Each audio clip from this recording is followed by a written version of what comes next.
Hello Gemini, ito yung reading mo for the month of November. Alamin natin ano yung mga paparating, mga ganap-ganap, mga mensahe na dapat mong marinig. Sun, Moon, Rising, Venus signs or cross watchers. Thank you so much Gemini sa iyong laging pagsubaybay, sa iyong likes, comments, and shares. Malaking bagay sa akin yan and malaking tulong din po yan. Sa mga gustong mag-inquire, mag-avail ng paid private reading services ko, pakibasa yung mga nakasulat sa description, pakipanood hanggang dulo, nandyan lahat ng details. Yan. Kung hindi nakaka-relate sa inyo, hindi tumutugma, huwag ipilit, okay? Puno nyo lang aning mga tumutugma. Kasi pag hindi nakaka-relate, ibig sabihin lang, obvious na hindi talaga para sa yung reading. Ay, naku, ano ba to? May casket. Okay. Ending. May aalis sa buhay mo, may mawawala, may mag-e-end. Yan na yung mga meaning dito. May mga difficult situation na kailangan harapin, tanggapin. Mga natural na pinagdadaanan to sa buhay. No? Na kahit mahirap, kahit ayaw natin, wala tayong magagawa kundi tanggapin or kaharapin yung mga ganitong ending. Oo nga, family sorrow, ayan. I hope wala namang mamamaalam kasi pwedeng may mamaalam dito guys, pwedeng may family.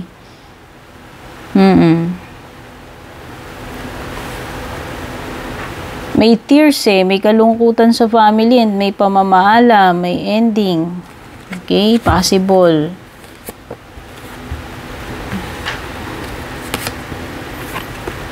Temporary situation, ibig sabihin mga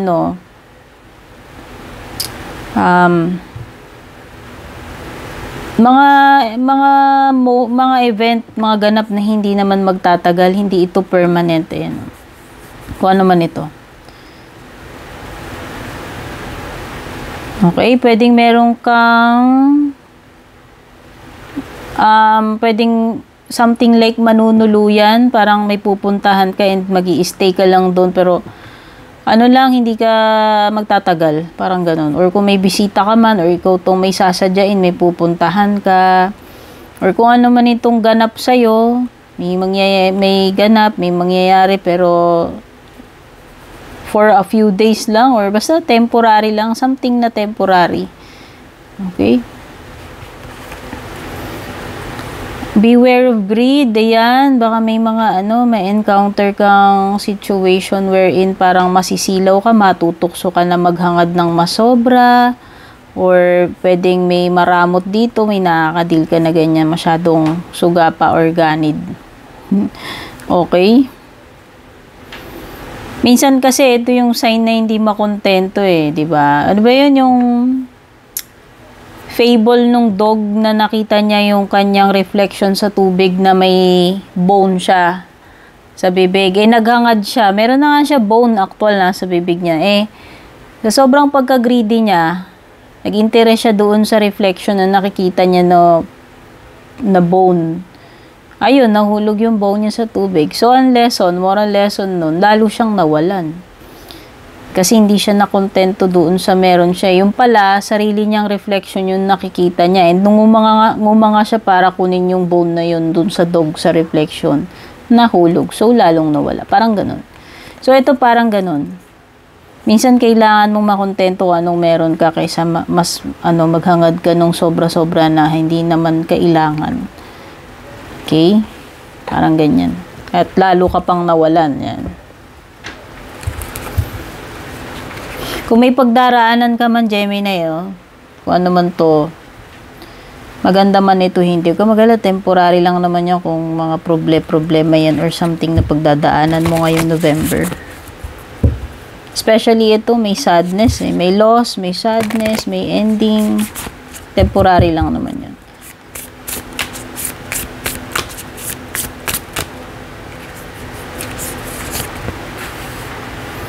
Healing. O baka iba, kailangan nyo ng healing. Meron ba kayo nararamdaman or kahit wala, maganda magpa-check up kayo. Oo. Spiritual healing man ito or sa katawan mo, Either yung energy na yan is nanggagaling sa'yo or papasok sa'yo. So, pwedeng ikaw yung receiver ng healing or ikaw yung ikaw yung may kakayahang manggamot. Whether ikaw yung may power na makapagbigay ng healing or makapag-receive or both ways, pwede rin namang pareho. Nakakapagbigay ka ng healing sa iba and then ikaw naman kailangan mo rin ng healing. Pwede rin namang ganun. Kasi nagpo-flow sa'yo yung healing eh. So, yan. Whether ikaw to, a family member, na nangangailangan ng healing ngayong November, marireceive yung healing na kinakailangan, whether spiritual man yan or sa physical. Pwedeng healing of relationships, yan. Hindi lang naman sa katawan, hindi lang naman sa sarili, yung mga connections na kailangan ng healing. Or parts of yourself na kailangan ng healing, kung ano man yan. Especially if you're dealing with loss, grief, ayan, kasi may ending, may loss, sadness, so pwedeng yun. And temporary lang naman yung mga situation na yun, lilipas at lilipas din yan, eventually mag-heal din this November, no? All is possible, Gemini, ibig sabihin, malawak yung possibilities, yung opportunity, as long as mag-i-stay positive ka, optimistic ka, Ibig lang sabihin nito, malaki yung potential mong maka-achieve ngayong November kasi all is possible. Depende na yan sa'yo. Okay? Kung ano yung magiging effort mo, magiging output mo, depende. Pero posible. Posible na maging successful ka ngayong November sa mga gagawin mo or may ma-achieve ka kung ano man yan. Ano man daw yung path na piliin mo, ayan pwedeng iba sa inyo dito, mayroon kayong path na tatahakin or kailangan yung mamili, mag-decide, ayan.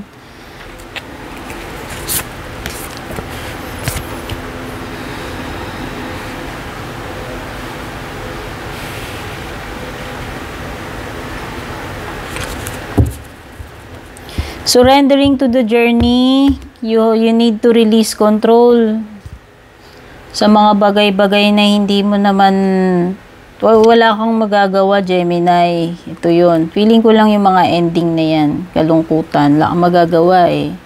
Merong mga bagay talaga nag-expire na. Hanggang doon na lang. Lahat ng bagay may ending. May simula, may ending. Okay. Pwede rin naman ito kung hindi siya about dun sa ending, sa pinagdadaanan na yun, na sadness na yan, ending or loss. Pwede rin namang may kinalaman ito, Gemini, sa pag-anticipate mo kagad ng mga magiging outcome. Kumbaga, parang pinangungunahan mo na, nag-anticipate ka na. Wag mong ipilit, wag mong i-force. Wag mo munang pangunahan. I-release mo yung control sa mga, kung ano man ito, situation na to. Nakakailanganin mong i-release yung control mo dyan. I-surrender mo lang, ipaubaya mo lang, mag-go with the flow ka lang. Okay? No need na mag-force, mag-anxiety. No? Minsan, the more na pinipilit natin, di ba? Sabi yung kasabihan, kung hindi ukol, hindi bubukol. Kasabihan yun, di ba? So, yun. May mga bagay talaga na minsan hayaan lang natin. Kasi may divine na plano para sa atin, may divine timing, ayan yun, no? Surrendering. Kasi surrendering to the journey, may kinalaman siya sa pinagdadaanan mo eh. So, ano man transition period to pinagdadaanan mo, i-surrender mo lang lahat kay God yan. As long as ginagawa mo yung mga dapat mong gawin, yun naman, may kailangan na gawin mo yung dapat mong gawin, pero yung pag ginagawa mo na lahat ng kailangan mong gawin and hindi pa rin nagto-turn out sa ganon, sa ina-expect mo, hayaan mo lang, i-surrender mo yan sa divine. Solitude, silence, peace prevails. Ayan. So, after nitong mga crisis or transitioning na yan, mga challenges na yan, or pinagdadaanan mo, pagsubok, magkakaroon ka ng peace dito, Sa tingin ko, once na nirelease mo yung dapat mong i-release, ito.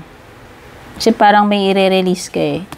Doon mo lang makakamtan itong silence na to, itong peace na to. Ito lang yung makakapagpaluwag ng kalooban mo, makakapagpatahimik sa'yo kahit paano,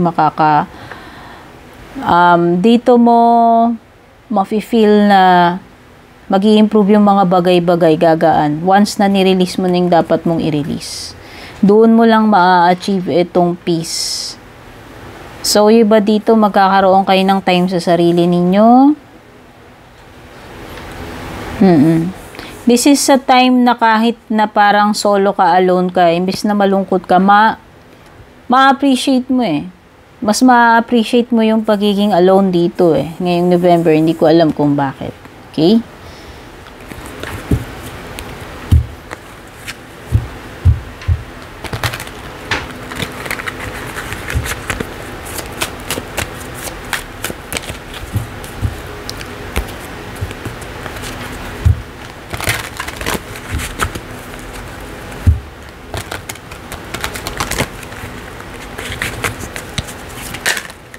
Okay. Meron ka Sagittarius energy. Merong Scorpio, Taurus, at saka Libra. Sa bottom ng deck mo may Pisces. Wow. So, yan. Nakikita ko there is a sense of achievement, fulfillment dito na naghihintay sa'yo ngayong November kasi sa bottom ng deck mo, ayan, you will be happy. Oh, feeling mo, okay, ito na yung gusto mo, na-achieve mo na, nakuha mo na, andyan lahat. Parang some kind of wish come true ito, ayan, oh, contentment, peace, happiness, pagiging kompleto. Kumbaga, wagi ka dyan, parang nakuha mo na yung gusto mo, happy ka na. So, pwedeng may travel, yung iba sa inyo dito, pwedeng may mga bagay dito na fast approaching ngayong November, no? Meron something na mabibilis, yung dating, pasok ng mga events, pangyayari, or progress. Sabihin na nating iba, may very active communication, maraming movement, busy, or maraming lakad, appointments. Very busy yung schedule mo, maraming galaw, maraming action dito, at marami ring communication. Or pwedeng ito yung mga bagay na malapit nang ma-reach yung conclusion, your pinaka-outcome or destination. So, yan. Ayan, may movement. Pwedeng merong changes din and mabilis yung mga pagbabago dito. No? Sabi ko, may something na ang bilis-bilis ng progress, ang bilis-bilis ng galaw, no? Bilis ng pagbabago. Pwedeng mag-travel by plane or kahit naman anong form ng travel, basta parang may travel dito, may mga communication like emails, phone calls, yan, pagkikita, o pag-uusap, or pwedeng may kinalaman to sa career mo, pwedeng something na kailangan mabilis kang alisto ka, i-grab mo yung opportunity or mag-take action ka agad dyan, no? Parang energy na nagmamadali din. Ayan, wala masyadong time. No, kailangan mabilisan, madalian. You will receive something with the Six of Cups, something that is special. Oh.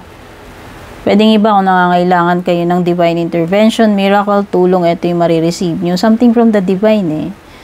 Pero pwede ring nostalgia ito, like meron kang mamimiss or may nakakamiss sa'yo from past, pwedeng may naaalala ka or merong something or someone from the past na mare-revive or magpapaalala sa'yo dito sa present mo. Pwedeng may kinalaman sa childhood, basta mga memories or someone from the past na pwedeng makikita mo uli ngayong November or magpaparamdam sa'yo. So, yung mga nakakadil mo dito, may Sagittarius, may Scorpio, Taurus, at saka Libra.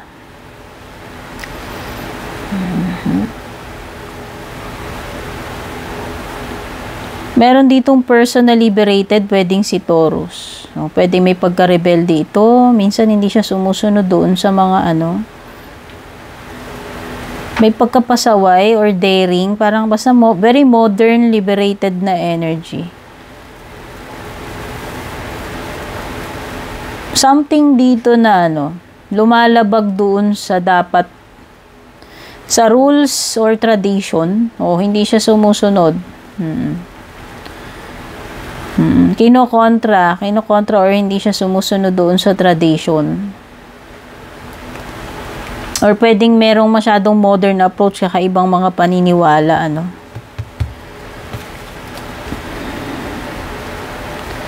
Nasa-sense ko dito is bukod sa paglabag is parang may disrespect eh. So hindi ko alam kung merong kung sino man ito na meron siyang madi-disrespect na elderly, or parang basta parang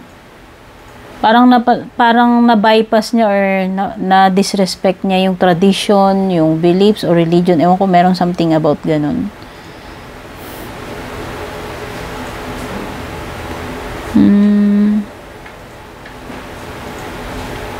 So, meron ditong decision to make with the Two of Swords. Oo. Meron ditong hindi siya makapag-decide. Hindi niya alam ano ba yung tama or mali. Ayan na nga, to. Kasi dito pa lang parang naliligaw na ng landas Kailangan ng guidance nito. May pasaway dito, sabi ko may pagka-rebelde, may pagka-liberated.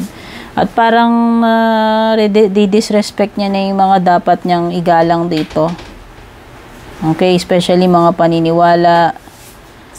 Oo. Hindi niya alam na. Parang walang tama or mali dito sa person na to. Pwedeng si Libra, pwedeng si Taurus, si Scorpio, or Sagittarius.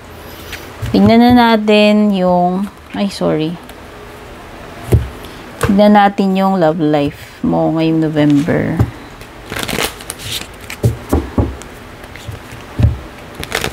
O kaya pwedeng may nag-break dito ng sinumpaan, ng commitment or marriage. Ewan ko something na bawal pero alam na kasalanan or bawal. Binrake niya yung promise niya o yung vow niya sa marriage niya. Sabihin na natin, nagkasala or nangaliwa, pwede rin. May nilabag something na nilabag. Something na hindi dapat tama. Something na hindi tama yung ginagawa nito kasi may nilabag siya. Alam niya na mali yun.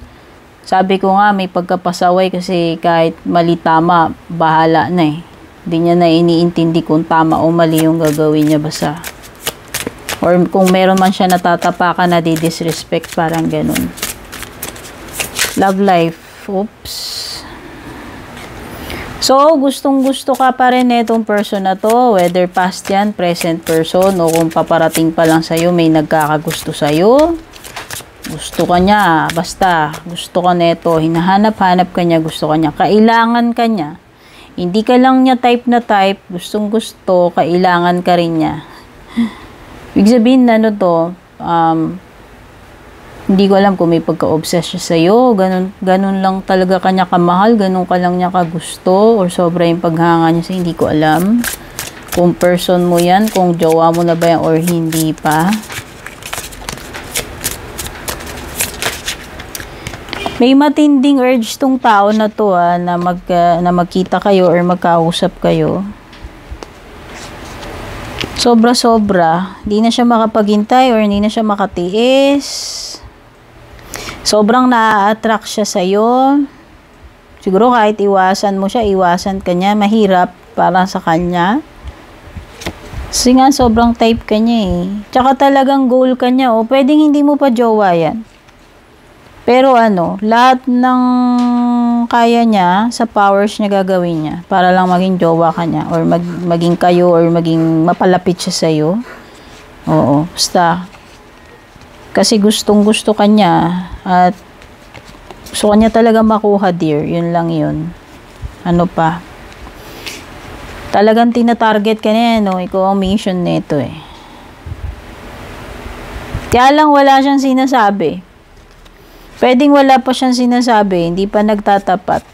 Pwedeng pinaplano pa lang niya yung mga yan. Sabi ko nga, pwedeng wala pa kayong label, pwedeng hindi pa kayo, pero dinidesire ka na talaga nito at goal ka niya. Ikaw, tinatarget ka talaga niyan. Goal ka niyang person. Kailangan makuha ka niya, kailangan maging close siya sa'yo. Okay? Kailangan may mangyari sa inyo, hindi ko alam. So, tignan na natin yung mga iba pang payo sa'yo ng Cards, Gemini.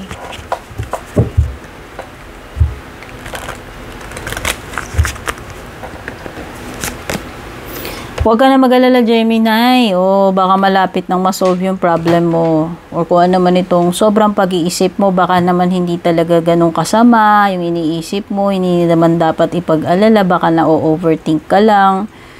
Na-anxiety ka lang. So, tigilan mo na itong sobrang pag-iisip mo dito sa bagay na to. Kasi mukhang bahala na si universe para dyan. Yun yung advice sa'yo. Huwag ka na masyadong mag-isip. Oh, hindi daw naman ito yung right time, Gemini. Pwedeng may mga bagay pa na hindi matutuloy mangyayari.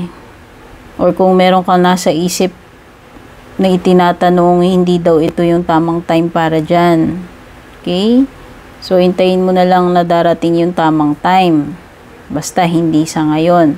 Pwedeng hindi pa ngayong November, kung ano man yan, ganap na yan, or plano, or balak gawin, etc. O inihintay-hintay, baka hindi pa mangyari, or matupad, or dumating ngayong November. Baka sa December pa, or sa mga susunod. Then, let go mo muna. Bitiwan mo muna to, huwag ka mo ng isip, kasi hindi talaga uubra siya ngayong November. Or may mga bagay ka talagang dapat nang i-goodbye. Kasi nga may goodbye dito, oh. May loss, may ending, may pamamaalam. So, pwede. Or kung may iba pang bagay man tinutukoy dito na dapat mo nang i-let go. At importante yung communication ngayong November. Importante na magkasabihan ng mga ano ba talaga yung mga iniisip, mga nararamdaman. Importante yung mga pakikipag-usap. No, especially sa iyo kung meron kang mga gusto iparating, sabihin, nararamdaman, naiisip. It's better na i-communicate mo siya kaysa sarilinin mo lang. Okay? So, tignan na natin yung closing na mensahe para sa iyo, Gemini, for November. Ano ba? Pinaka-closing message dito sa iyong reading. Additional na message or payo. Etong nahugot natin at ang mensahe sa iyo ay forgive others even when you don't think they deserve it. Yan. You deserve the peace that comes from forgiveness. So, importante ang pagpapatawad. Deserving man yung tao na yan, hindi. Gagawin mo yung pagpapatawad na yan kasi you deserve peace. I love you, Gemini. Take care. God bless.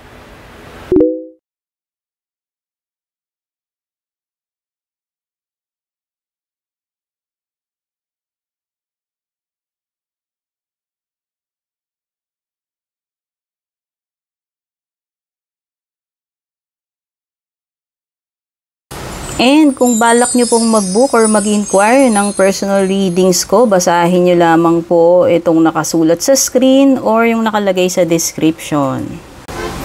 Shoutout at thank you sa ating mga YouTube channel members, Juliet Saito, Vel, Mildred, Julian, Alejandra, Maya 2.6, Michael, Rosel, Belen, Melinda, Jane, Devi, Joy, Gwen, De Luna. Shoutout and thank you rin sa ating mga FB page subscribers, Alicia, Aida, Jovel, May, Ann, Jennifer, Jane, Aida, Aluwap, Emilu, Melinda, Grizel, at ang pinakabago si Shay Santos.